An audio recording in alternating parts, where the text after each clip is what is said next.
Hey everyone, Jim with Evolution Power Sports. Today we're going to talk a little bit more about the transmission tuning that's going to be released shortly for the Maverick R. And we wanted to give customers a few more details about the things that we do in the transmission and why it's so cool to have that along with the engine tune.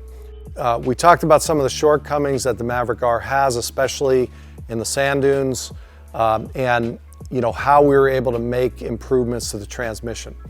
So first thing is because the engine doesn't have a lot of power down low, what we found is that even with some of our higher power tuning files, when we would get into a tight spot in the dunes and like as you're coming up to crest of dune, now you need a lot of power right away, what'll happen is the car will do a quick downshift, okay, and then an immediate upshift. And the result of that is the car really doesn't go anywhere, okay? It does this quick downshift and then immediate upshift.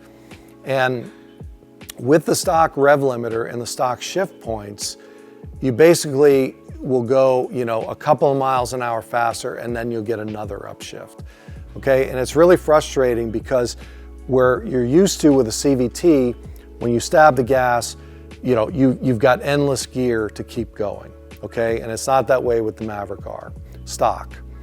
So what we've done is we've changed the downshift points.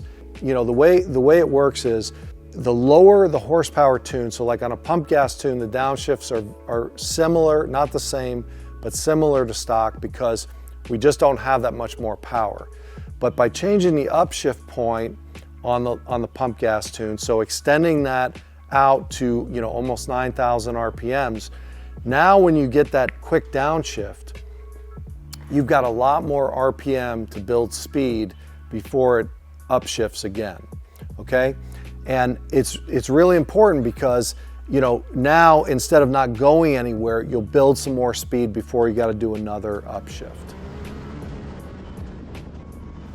On the higher power tunes, the car doesn't need to downshift anymore, okay? Because we've got, like on the E85 tune, 72 more wheel horsepower at a low RPM.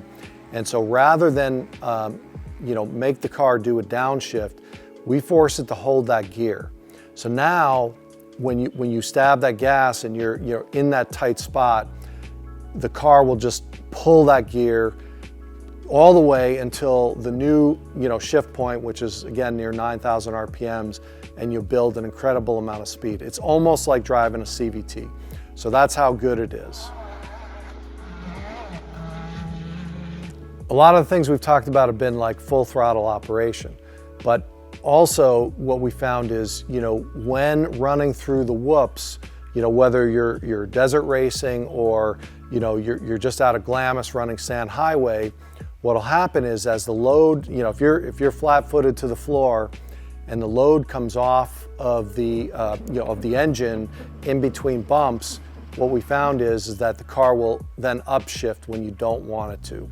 Okay, and that's a problem because as you're going through, you've got good power. Now you go over a bump, the car upshifts, and now you're out of power again. Okay, and so by limiting when it will do that upshift in those situations, makes the car faster through those areas, and you feel like you always have the power like you do with a CVT car.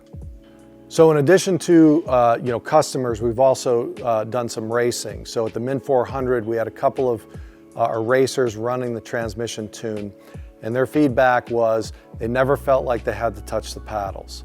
Okay, and that's the same feedback that we've gotten from the 3 or 4 beta testers that have been running the transmission tunes, whereas before, even with the engine tuning, they always felt like they needed to be on the paddles to manually shift.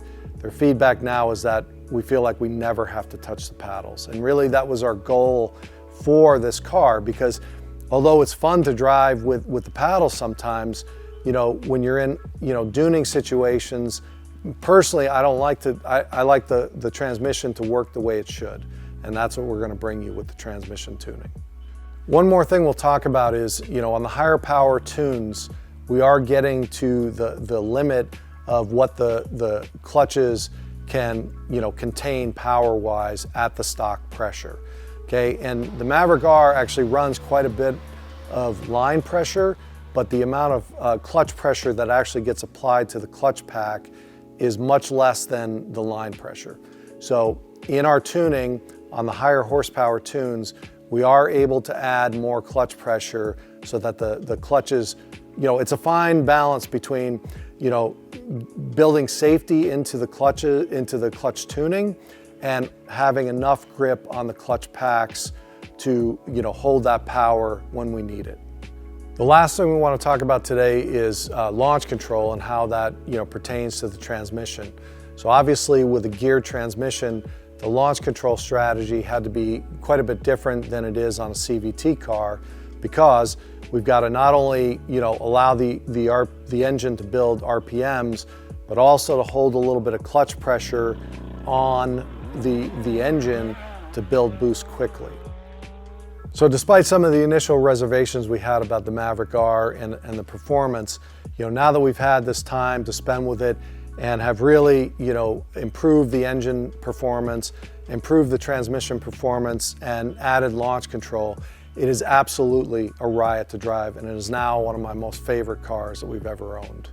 So stay tuned for the imminent release of these new products, and check us out on evopowersports.com.